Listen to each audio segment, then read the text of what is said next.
Liar, a book by W.P. Thrift, read by name redacted, Chapter 8, Words That Fix Everything. Nothing had yet been resolved from work. Larry was still dying to just have someone to talk to when he opened the front door of his apartment, fully expecting Mike to be there waiting for him. Daniel was sitting on the couch watching TV. Larry entered, looked around for Mike, didn't see him anywhere. "Mike in the bathroom?" Larry asked while opening the fridge. Sherbert hopped down off the couch and rushed into the kitchen, hopeful that the opening fridge meant it was time for a bowl full of milk. He'd poured milk instead of water for the cat just once, and now it gets hyper every time he opens the fridge. "Mike went home," Daniel replied, turning to watch the cat run. "He got bored of waiting for me?" "You took too long," he said. Daniel said. "I guess I did," Larry sighed. He took a carton of pineapple juice out for himself, and a carton of milk out for Sherbert. Then, as an afterthought, he asked Daniel if he wanted anything. He replied that he wanted a birthday cake. "Is it your birthday?" "No." Ignoring that request, he poured himself some juice and the cat some milk, returned the cartons to the fridge, then went to the couch. Daniel was sitting in his spot. He fought back the urge to yell, but he still told the kid to move over. Instead of moving, Daniel curled up, trying to anchor himself into that spot. Annoyed, Larry went and sat on the other side of the couch. The cushion was too firm, not worn in at all. He hated it. The stand he put his drink on was also on the other side of the couch next to Daniel, so he had to hold his glass the entire time he sat there watching whatever show was on. Real outdoor fishing, it turned out. Definitely something Mike had put on the TV, and Daniel had just kept watching after Mike left. "You didn't want to change channels to whatever cartoons you like?" Daniel just shrugged. "Just as well," Larry said. "I'd rather watch this anyway." He'd have rather watched cartoons, but was too embarrassed to say so in front of another person.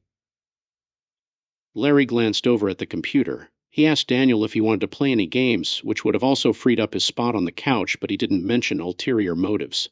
Daniel shook his head no. "School going okay?" "I guess." "Words. That's progress." Larry sat there quietly after that. He'd attempted to talk to the kid and just wasn't getting anything from him. This is why he needed the guys from work to talk to, or Mike, or even his sister. But everyone was always busy, so Larry might as well just be alone in here, but even when he was alone, he wasn't fully alone anymore. The cat returned, jumping up on the couch and sitting between them. Larry went to pet it, but saw Daniel reaching for the cat, so he didn't bother. "Stupid kid," Larry groaned to himself. "I got to figure out how to make your mom get you soon. I can't have two pets in here after all." "We should go fishing," Daniel said. "This one guy put his hand down a hole and a big catfish bit it, and he pulled it out, and it was this big."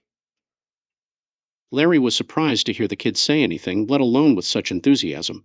All the same, he didn't feel like going anywhere or doing anything. "No," Larry said, "that's catfish canoodling you're talking about. You're way more likely to get bit by a snake if you go sticking your hand down random holes like that. Trot lines are way better for catching catfish." "What's a trot line?" "It's like a long string with lots of fishing strings attached to it with hooks on the end that have bait. You leave them out overnight to see what they'll catch. You may catch turtles, freshwater eels, and water moccasins on them, but that's the risk you have to take." "If you catch an eel, do you have to eat it?" "Yes, that's the rule." EWWW. Larry suddenly realized he may have just forced every trotline fisherman in the entire world to eat their eels by lying to Kid, even as a joke, so he wanted to quickly add on to that. "I'm just kidding about the eel thing." "Oh, good. Eels don't look tasty." "They're actually the most delicious meat in the world." "Are they?" Larry nodded. "Okay, I just have to mess with time and space like that. Let's make eels delicious and see how long it takes people to notice." And that was also the first moment that Larry realized he was smiling. He wasn't sure why, but he was actually really enjoying talking to his son. It was entirely possible that he was just that starved for any form of social interaction with another human that speaking to someone who was essentially a stranger in his life was entertaining to him. But whatever it was, he did feel genuinely better than he did before. His mood elevated to the highest level it had been in several weeks. He kept chatting with his kid until the boy grew tired and started to nod off. Larry realized he couldn't stay up late watching TV since his son's futon was right there in the living room, and he didn't want to keep him awake, so he decided to call it for the night and told Daniel it was bedtime.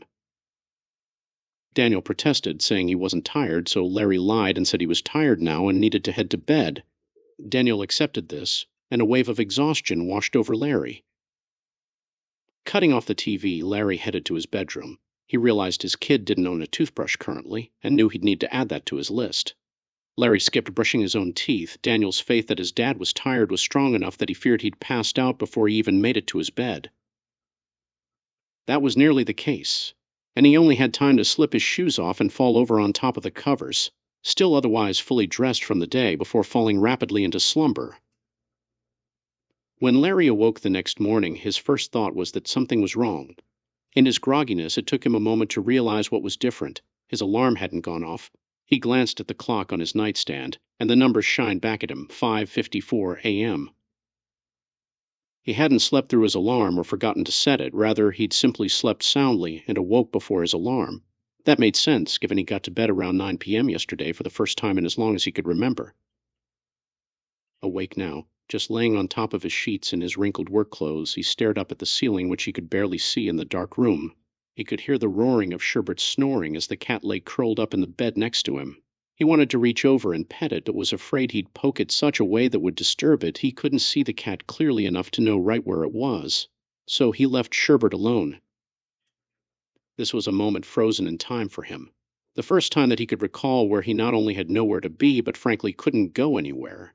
If he went into the living room right now, he'd wake the boy up. So that meant the computer and TV were out of his reach, and that was fine with him. It meant his brain could well and truly just rest and contemplate his life right now without stress. He didn't have to actively work towards doing anything, and he couldn't. He could just think.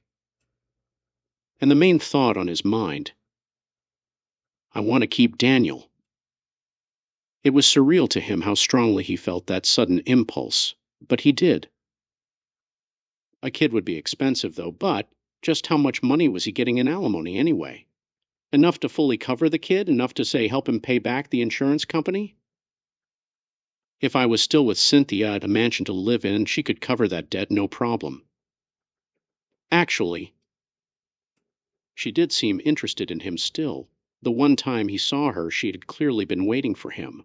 She was so eager to hear about what he had to say to her, too. So even if they were separated, it's not like it was a lost cause. While it's true he knew nothing about her, all relationships started like that, right? He could learn about her. Quickly or slowly, they could get back together. Is that really what I want?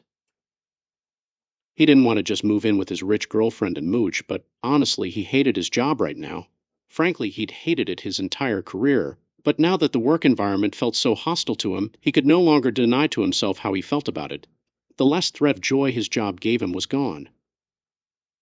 Larry still didn't plan on mooching. For all he cared, he could work as butler inside his own mansion. He could serve Cynthia drinks by day as his job and at night as her boyfriend. The thought amused him, though he admitted it sounded unlikely that he would ever end up employed within his own home.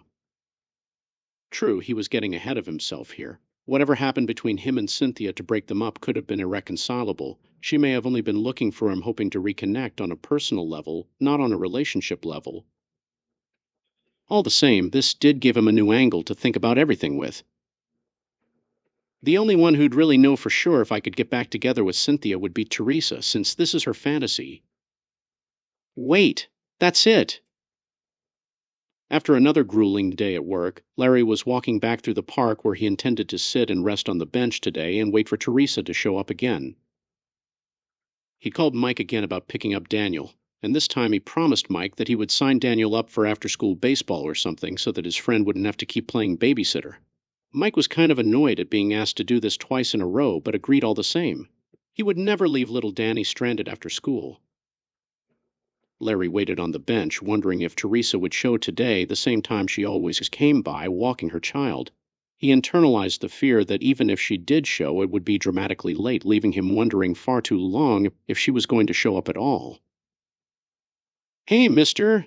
The now familiar high-pitched voice of a young lad squeaked. He leaned way too close to Larry's face, both hands uncomfortably resting on his legs. "Hey, Buster." Larry said, reaching up a hand as though to scratch the kid behind the ear like a dog, but froze mid-motion and put his hand back down. Left your mom behind again, did you? Could you go fetch her for me? Fetch? Yes, Buster said, then turned and ran back down the dirt trail. Larry was relieved to have his personal space back.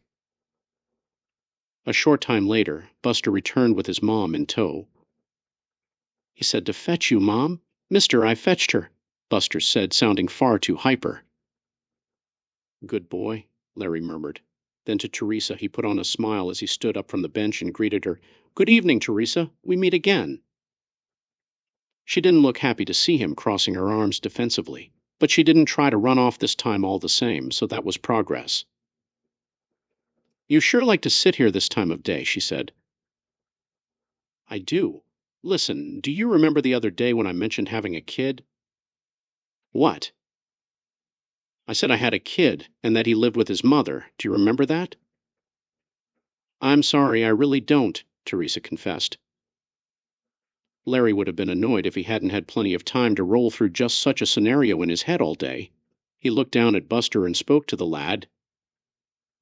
Say, kid, your mom is really smart. Did you know that? Yes, Mom's super smart. And she clearly recalls every detail of the conversation I had with her the other day, doesn't she? And even remembers what she was thinking at the time. Absolutely, she does. Larry nodded, then looked back up at her. Ack, Teresa said. I swear I wasn't lying to you. I really didn't remember, but I kind of just did. It's so weird, but it all just came back to me. Good. So tell me, what were your thoughts when I told you about my family? Larry pressed her. Why? Teresa asked.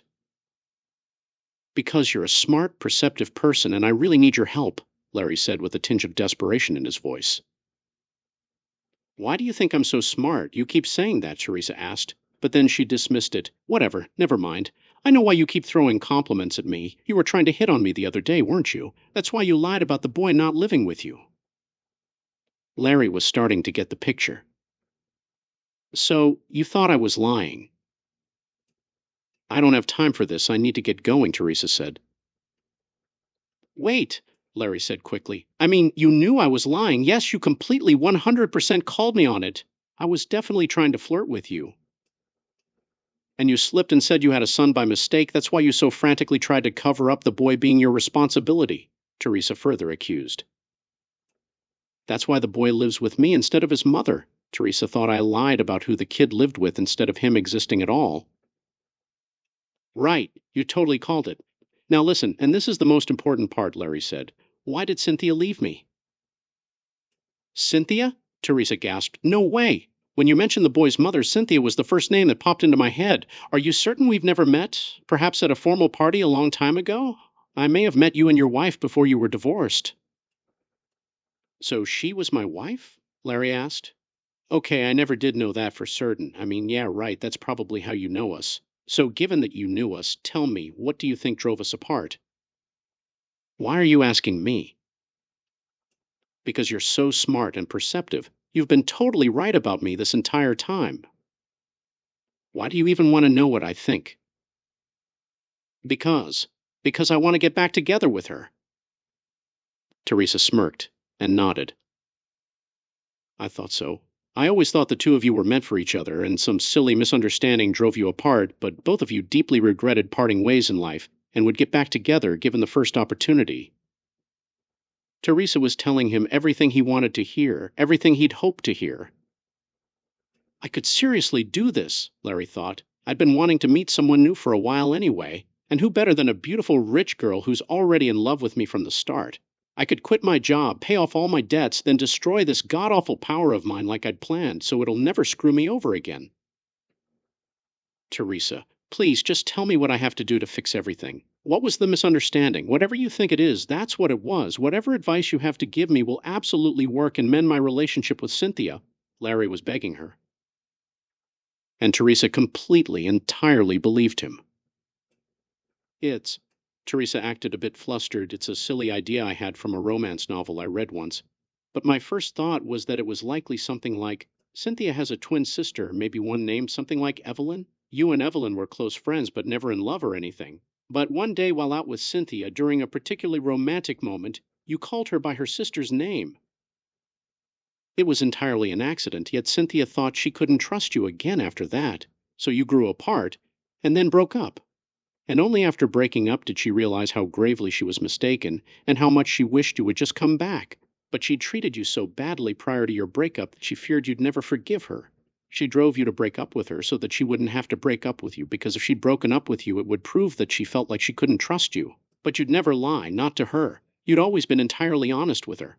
However, she never realized that until it was far too late. Larry was blown away by that tale, and just how detailed it was. Yeah, this lady reads way too many romance novels. I knew it, Larry thought. Whatever, that's literally everything I could possibly want to know to fix things. Okay, I understand what I have to do. Call her up and tell her I want to get back together, that I forgive her for how she treated me, and presto, we're back together, Larry summarized. Teresa smiled. Oh, I hope it goes that smoothly for you, I really do. But I'm sure real life is no romance novel, yes? I'd love to think my flight of fancy could be your reality, but there's no way things are really that simple, right? I'm certain your advice about what Cynthia was secretly thinking about me will work. Also, your son's peeing on that tree over there, Larry pointed out. Teresa looked over and panicked. No, not again. Buster, stop. Not in public. With that, Teresa ran off to wrangle her son while Larry hurried home. Mike wasn't happy with Larry's request, that he come back that night to look after Daniel yet again. Look, he'll be asleep by 9 p.m. when you get here, so you just have to hang out and make sure nobody breaks in or anything. I'll even pay you $100 to do it, Larry pressed. You're paying me now like I'm an actual babysitter? Mike, a heavyset guy in a white t-shirt with an unbuttoned bright orange and yellow Hawaiian shirt thrown over it, ranted indignantly about the role to which he'd been relegated. Okay, I won't pay you then, but can you come? Mike looked from the kitchen into the living room, saw Daniel so happily watching TV, and groaned. Sure, whatever, Mike said. So you're serious about getting back together with Cynthia? Do you really think that's a good idea? Larry nodded. Don't tell Daniel anything about this yet, since it's not a done deal, but I called his mom on the way back here and asked her on a date tonight. I told her I wanted to clear everything up between us, and maybe even start thinking about starting everything anew, as though we were meeting for the first time. She agreed to it. She didn't even hesitate. Mike winced at this, clearly not liking the idea. But it was Larry's life to ruin, so why not let him? Okay, Larry, but don't go crying to me if everything blows up in your face again, Mike warned. It'll be fine, I'm certain, Larry told him. Mike left, agreeing to be back in just a couple hours to babysit Daniel while Larry went out on his date.